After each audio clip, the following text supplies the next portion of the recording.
Hello my dear students, आज हम class 12th की केमिकल काइनेटिक्स की शीट थर्ड डिस्कशन करेंगे। शीट थर्ड, सबसे पहला क्वेश्चन आता है हमारा इसमें, right the difference between average and instantaneous rate of reaction. कि एवरेज रेट ऑफ रिएक्शन क्या होता है और इंस्टेंटेनियस रेट ऑफ रिएक्शन क्या होता है। तो पहले हम पढ़ेंगे इसमें क्या, average rate of reaction. Average rate of reaction, average rate of reaction क्या होता है? एवरेज रेट होता है हमारा when the rate of reaction is measured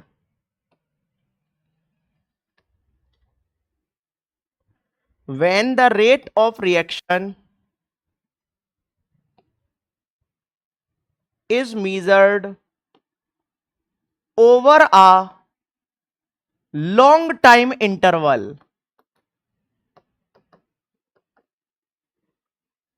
then it is called average rate of reaction. तो हम इसको क्या बोलते हैं? एवरेज रेट ऑफ रिएक्शन बोलते हैं जब रेट ऑफ रिएक्शन किस पर हो? Over a long time interval पर मीजर हो। अंडरलाइन कर लेना इस जगह, measured over a long time interval को। अब इधर आप ध्यान से देखिए, एवरेज रेट ऑफ रिएक्शन जैसा ही होता है कि रेट ऑफ रिएक्शन क्या होता था हमारा, इसी तरीके से एवरेज रेट ऑफ रिएक्शन होता है। तो एवरेज रेट ऑफ रिएक्शन होता है हमारा चेंज इन कंसंट्रेशन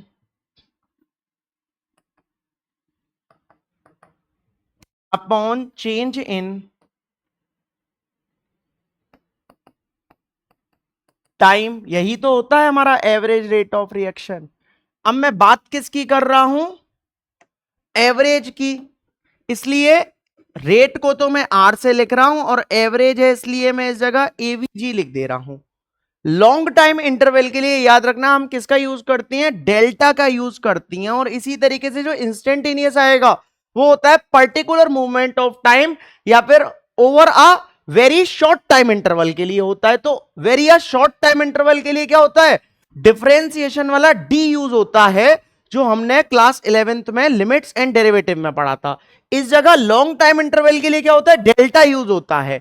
तो इस जगह क्या हो जाएगा मेरा? डेल्टा कंसंट्रेशन ऑफ, डायरेक्ट मैंने क्या कर रखा है? कंसंट्रेशन को एक्स मान लिया है, अपॉन डेल्टा टी। अगर मैं रिएक्टेंट की, ये एवरेज का जनरल फॉर्मूला है, अगर मैं रिएक्टेंट की बात करूं तो रिएक्टेंट का कंसंट्रेशन क्या होता है? डिक्रीज होता है। इसलिए इधर आ जाएगा माइनस का delta concentration of reactant upon delta T equal to, product के लिए इंक्रीज होता है तो इसका delta concentration of product upon delta T. ये किसका हो लेगा? प्रोडक्ट का हो लेगा। बोलिए बात समझ में आ रही है कि नहीं आ रही? क्लियर है इतना कि नहीं है? अगर मैं इसकी बात करूं इंस्टेंटेनियस रेट ऑफ रिएक्शन की, तो इंस्टेंटेनियस रेट ऑफ रिएक्शन क्या होता है? इधर आप ध्यान से देखिए, सेकंड हमारा क्या आता है? Instantaneous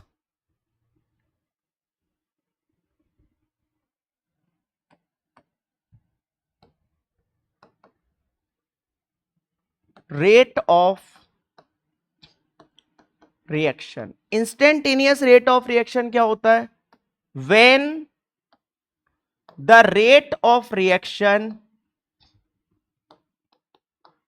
is measured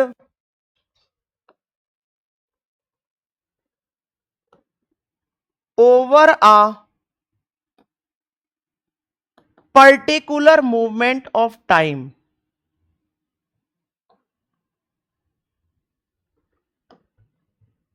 particular movement of time, bracket में मैं लिख सकता हूं पर्टिकुलर मूवमेंट ऑफ टाइम को over a very short time interval.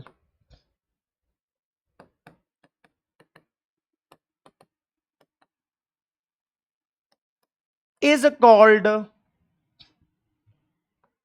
Instantaneous rate of reaction. उसको हम क्या बोलते हैं? इंस्टेंटेनियस रेट ऑफ रिएक्शन बोलते हैं। ठीक है, अब अगर इस जगह में रेट ऑफ रिएक्शन की बात करूं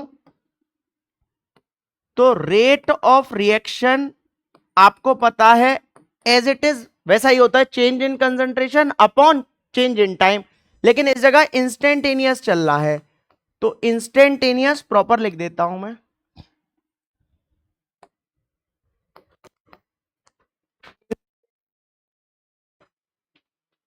इंस्टेंटेनियस रेट ऑफ रिएक्शन, इसको किस तरीके से लिखूंगा? इसको मैं लिखूंगा change in concentration upon change in time. Change in concentration upon change in time, ये इंस्टेंटेनियस है। इंस्टेंटेनियस रेट ऑफ रिएक्शन है, रेट ऑफ रिएक्शन को मैं आर से लिख रहा हूं और इंस्टेंटेनियस है इसलिए मैं इस जगह INST लिख दे रहा हूं। मैंने क्या बोला है? Over a particular movement of time या फिर very short time interval. Short time interval के लिए डिफरेंशिएशन का डी यूज करेंगे, इस जगह स्मॉल डी आ लेगा, एक्स अपॉन डी टी। अगर मैं रिएक्टेंट की बात करूं तो माइनस का D concentration of R upon D T, और अगर इस जगह मैं प्रोडक्ट की बात करूं तो प्लस का D concentration of P upon D T. बोलिए बात समझ में आ रही है कि नहीं आ रही? क्लियर है? ये हमारा हो लेगा इंस्टेंटेनियस रेट ऑफ रिएक्शन। यही पूछा था हमसे कि right the difference between average and instantaneous rate of reaction में डिफरेंस क्या होता है। समझ में आया है कि नहीं आया है? उम्मीद करता हूं आप कॉपी पेन लेकर बैठे होंगे और साथ के साथ लिखते जा रहे होंगे। वीडियो को पॉज करो और लिखो, नहीं लिख रहे हो तो काम नहीं चलेगा। अगर पिक्चर की तरह देख रहे हो तो बहुत दिक्कत आने वाली है। Mention the factors that affected the rate of chemical reaction. Factors बतानी है हमको, तो हमारा पहला फैक्टर आता है कंसंट्रेशन ऑफ रिएक्टेंट, दूसरा आता है टेम्परेचर। क्या आता है? टेम्परेचर। तीसरा आता है हमारा प्रेजेंस ऑफ कैटालिस्ट। क्या आता है? Presence of catalyst. चौथा फैक्टर आता है हमारा नेचर ऑफ रिएक्टेंट। क्या है? नेचर ऑफ रिएक्टेंट है। और पांचवा फैक्टर है हमारा सरफेस एरिया ऑफ रिएक्टेंट। क्या है? Surface area of reactant.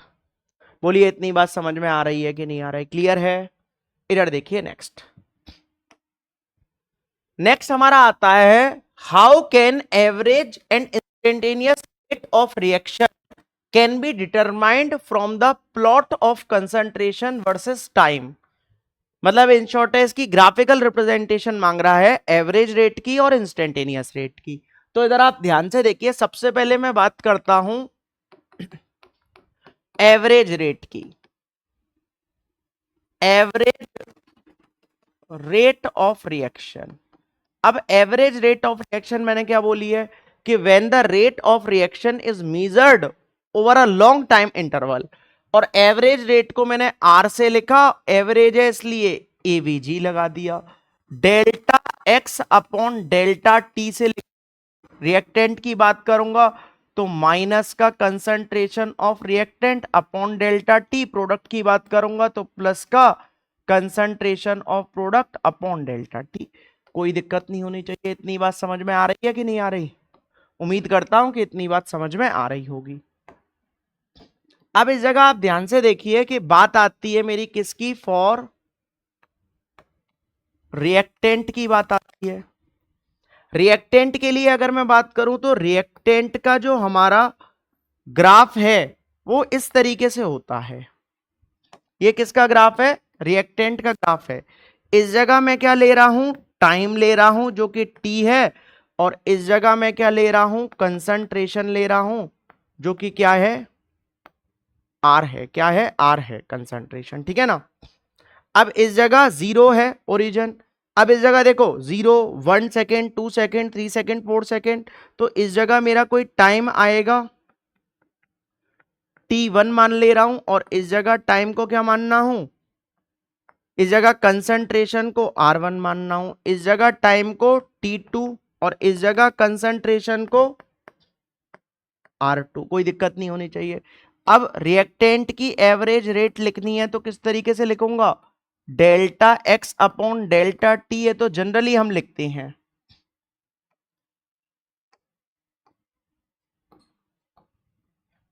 अगर मैं इस जगह लिखूं तो माइनस का delta concentration of R upon delta T, तो इस जगह अगर R A V G average आया तो माइनस लगा दिया, तो इस जगह क्या हो लेगा हमारा, इसको मैं करूंगा तो इस जगह R2 माइनस R1 चेंज है, तो R2 माइनस R1, और इस जगह रखूंगा तो कितना हो जाएगा, T2 माइनस का T1। ये हमारा क्या हो लेगा, एवरेज रेट हो लेगी। बोलिए बात समझ में आ रही है, रिएक्टेंट के लिए है ये ग्राफ। अगर मैं बात करूं इसी ग्राफ को, अगर मैं फॉर प्रोडक्ट के लिए बात करूं तो प्रोडक्ट के लिए याद रखना, प्रोडक्ट के लिए हमारा ग्राफ किस तरीके से होता है, इस तरीके से बढ़ता हुआ, कंसंट्रेशन इंक्रीज होता है, रेट इस तरीके से आएगा। इस जगह मैं क्या ले रहा हूं, टाइम ले रहा हूं, और इस जगह क्या ले रहा हूं, कंसंट्रेशन किसका, प्रोडक्ट का, ठीक है। अब इस जगह टाइम अगर मैंने रखा T1, तो मेरा इस जगह क्या हो लेगा, ये P1 हो लेगा इस जगह, और अगर मैंने इस जगह टाइम रखा T2, तो ये मेरा क्या हो लेगा, P2 हो लेगा, क्या हो लेगा, P2, ठीक है ना। तो जब मैं इसको इस जगह सॉल्व करूंगा एवरेज रेट को, तो आर ए बी जी, तो किस तरीके से होगा, delta X upon delta T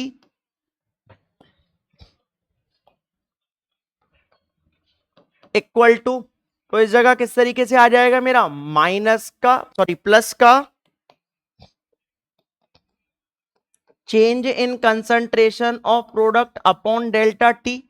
तो इस जगह जब मैं लिखूंगा तो आर ए बी जी, तो प्लस, तो लगाओ या मत लगाओ बात एक ही है, तो क्या हो लेगा हमारा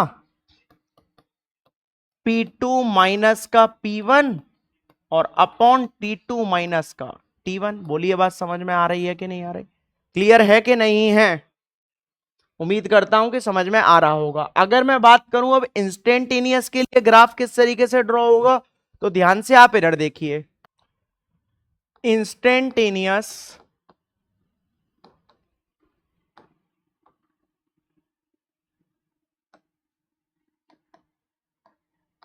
rate of reaction, instantaneous rate of reaction मैंने आपको क्या बताया था, when the rate of reaction is measured over a particular moment of time, या फिर over a very short interval of time. तो इस तरीके से अगर मैं इसका अगर इंस्टेंटेनियस लिखूं तो आर इंस्टेंटेनियस मैंने क्या लिखवाया था, आर इंस्टेंटेनियस मेरा होता है D X upon D T equal to, reactant की बात करूं तो माइनस का D concentration of R upon D T, और प्रोडक्ट के लिए बात करूं तो माइनस का concentration of product upon D T. बोलिए इतनी बात समझ में आ रही है कि नहीं आ रही, उम्मीद करता हूं कि इतनी बात समझ में आ रही होगी, ठीक है ना। अब इस जगह अगर मैं रिएक्टेंट के लिए ग्राफ बनाऊं फॉर रिएक्टेंट, तो रिएक्टेंट के लिए ग्राफ किस तरीके से बनेगा, ध्यान से देखो। मैंने आपको बता रखा है कि रिएक्टेंट का कंसंट्रेशन डिक्रीज होता है तो ग्राफ कुछ इस तरीके से जाएगा। अब इस जगह याद रखना है, इस कर्व पर क्या बनता है, हमारा एक टेंजेंट ड्रॉ होगा इस तरीके से। अब जैसे ही मैंने इस जगह एक टेंजेंट ड्रॉ कर दिया, तो इधर ध्यान से देखो कि अगर मैं इस एंगल को क्या मानूं, थीटा मानूं, क्या मानना हूं, थीटा, तो ये पूरा एंगल कितने का होगा, 180 का स्ट्रेट लाइन है ये। तो जब ये 180 का एंगल होगा, इसमें से 180 मैंने थीटा मान लिया, तो ये एंगल कितने का बचा, 180 माइनस का थीटा बचा। बचा कि नहीं बचा। अब इस जगह मैं क्या ले रहा हूं, कंसंट्रेशन ले रहा हूं, जो कि किस में है, रिएक्टेंट की है। और इस जगह मैं क्या ले रहा हूं, टाइम ले रहा हूं, जो कि मैं क्या मानना हूं, टी मानना हूं। टाइम क्या मानना हूं, टी। अब इस जगह आप ध्यान से देखिए, इस जगह जब मैंने कंसंट्रेशन ऑफ रिएक्टेंट माना है, तो ये क्या है, डी आर हो लेगा, और इस जगह ये क्या हो लेगा, डी टी हो लेगा। बोलिए बात समझ में आ रही है कि नहीं आ रही, क्लियर है। अब इस जगह आप ध्यान से देखना, स्लोप आपने पढ़ी होगी, स्लोप क्या होती है, टेन थीटा, लेकिन इस समय थीटा कितना है, 180 माइनस थीटा है। तो इस जगह हमारा क्या हो लेगा, टेन 180 माइनस थीटा हो लेगा। अब टेन थीटा क्या होता है, टेन थीटा होता है हमारा परपेंडिकुलर अपॉन बेस। आपने पढ़ा हो तो पाकिस्तान भूखा प्यासा और हिंदुस्तान हरा भरा। तो पापा इस तरीके से भी कर सकते हैं कि पापा बीड़ी पियोगे, हाँ हाँ बेटा, आपने 10th क्लास में ये सारी चीजें पढ़ी होंगी। तो इस जगह ये क्या होता था, साइन, ये कॉस, ये टेन, ये कोसेक, ये सेक और ये कॉट होता था। तो इस समय मैं टेन की बात कर रहा हूं, तो टेन क्या हो लेगा, परपेंडिकुलर अपॉन बेस। तो परपेंडिकुलर क्या है इस जगह, ये है, और बेस क्या ये है।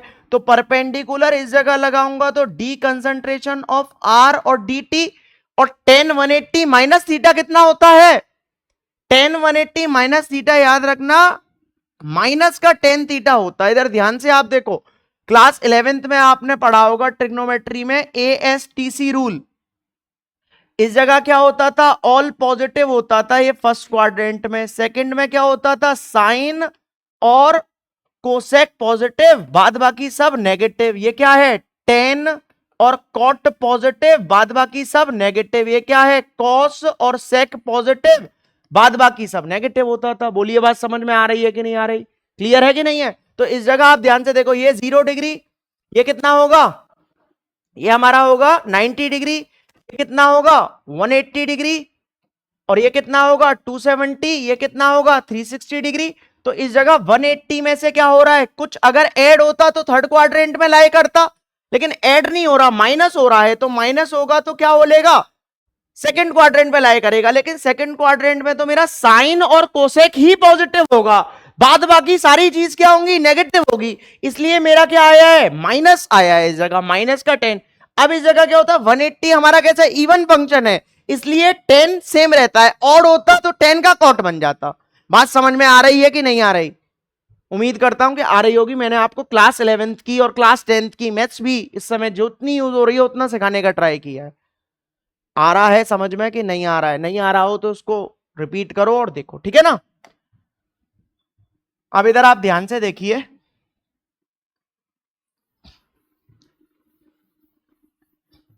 तो इस जगह मेरा D concentration of R upon D T, ये क्या है, ये तो मेरा रेट ऑफ रिएक्शन है। क्या है, रेट ऑफ रिएक्शन। और इस समय रेट ऑफ रिएक्शन मेरी कैसी आ रही है, नेगेटिव की आ रही है, तो माइनस का स्लोप हमारी रेट ऑफ रिएक्शन आएगी। बोलिए बात समझ में आ रही है कि नहीं आ रही, उम्मीद करता हूं कि समझ में आ रहा होगा। अगर मैं बात करूं प्रोडक्ट के लिए, तो फॉर प्रोडक्ट, प्रोडक्ट के लिए किस तरीके से होगा, प्रोडक्ट के लिए हमारा होगा, प्रोडक्ट का आपको पता है कि इस तरीके से हमारा ग्राफ जाता है। बोलिए क्लियर है कि नहीं है।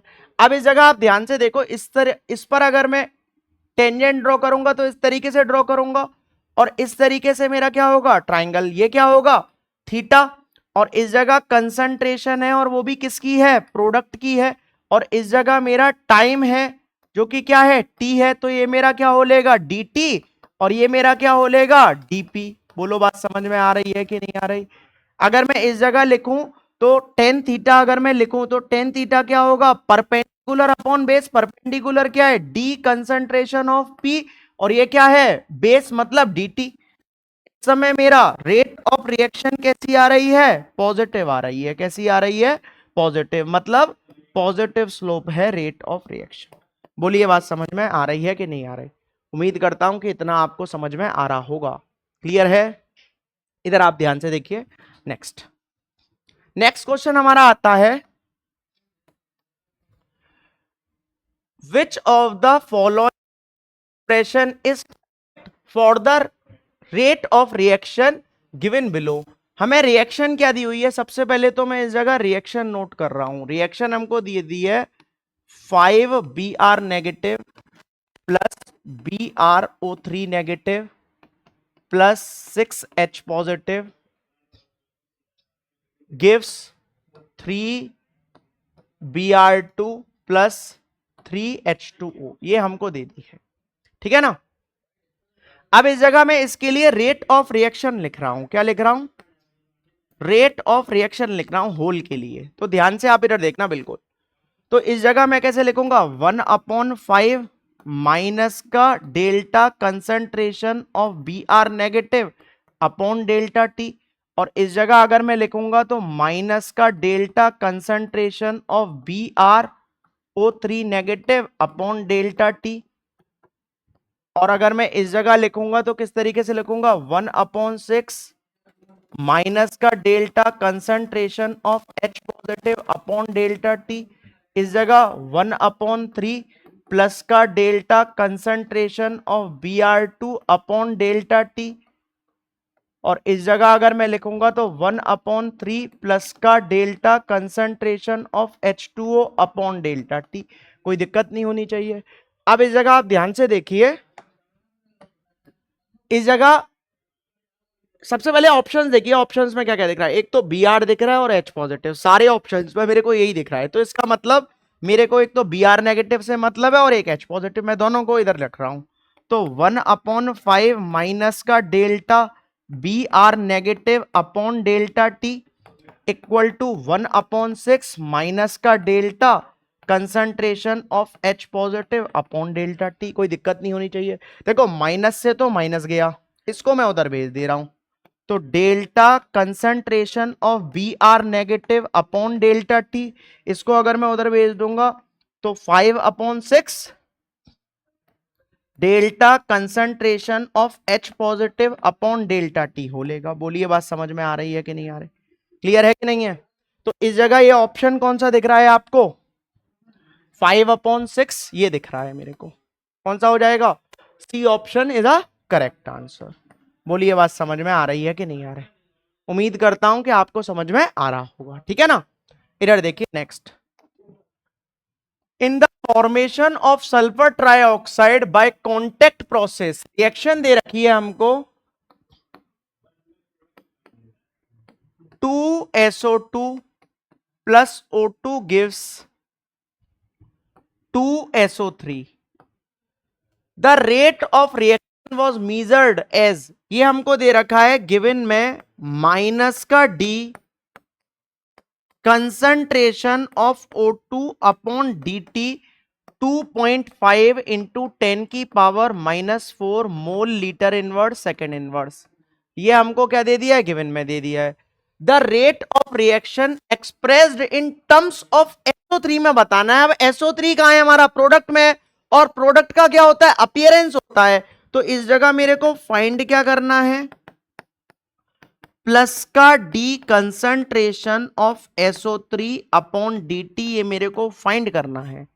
अगर मैं इसके लिए होल रेट ऑफ रिएक्शन लिखूं, रेट ऑफ रिएक्शन, तो किस तरीके से लिखूंगा, इस जगह मेरा हो लेगा 1/2 माइनस का D concentration of SO2 upon dt, और इसके लिए लिखूंगा O2 के लिए तो माइनस का D concentration of O2 upon dt, और अब ये प्रोडक्ट है तो 1/2 प्लस का D concentration of SO3 upon dt। बोलिए बात समझ में आ रही है कि नहीं आ रही, क्लियर है? अब मेरे को निकालना क्या है, SO3 का निकालना है और O2 का दे रखा है, मतलब इन दोनों को यूज करना है। तो इस जगह आप ध्यान से देखिए, मैं इसको लिख रहा हूं 1/2 प्लस का D concentration of SO3 upon dt, और इस जगह अगर मैं लिखूंगा तो माइनस का D concentration of O2 upon dt, तो 2 को मैं उधर भेज दे रहा हूं, तो प्लस का D concentration of SO3 upon dt equal to 2 into, इस जगह अगर मैं लिखूंगा किसका, O2 का तो O2 का ये दे रखा है 2.5 इंटू 10⁻⁻⁴। तो इस जगह मेरा 2.5 का डबल कितना होता है 5 into 10⁻⁻⁴ mole litre inverse second inverse. ये हमारा क्या हो लेगा आंसर हो लेगा। कौन सा ऑप्शन करेक्ट है? फर्स्ट ऑप्शन हमारा करेक्ट है। बोलिए बात समझ में आ रही है कि नहीं आ रही? उम्मीद करता हूं कि आपको इतना समझ में आया होगा। ये आपकी कौन सी शीट थी? शीट 3 थी, ठीक है ना। अब इसके बाद हमारी कौन सी रिलीज होगी? शीट 4 आएगी, जो मैं आपके लिए कल रिलीज कर दूंगा। अगर आपको समझ में आया है तो चैनल को सब्सक्राइब करिए, वीडियो को लाइक करिए और ज्यादा से ज्यादा शेयर करिए, क्योंकि लाइक शेयर और सब्सक्राइब करने में आपका कुछ नहीं जाता और कुशाग्र सर को मोटिवेशन आता। That's it.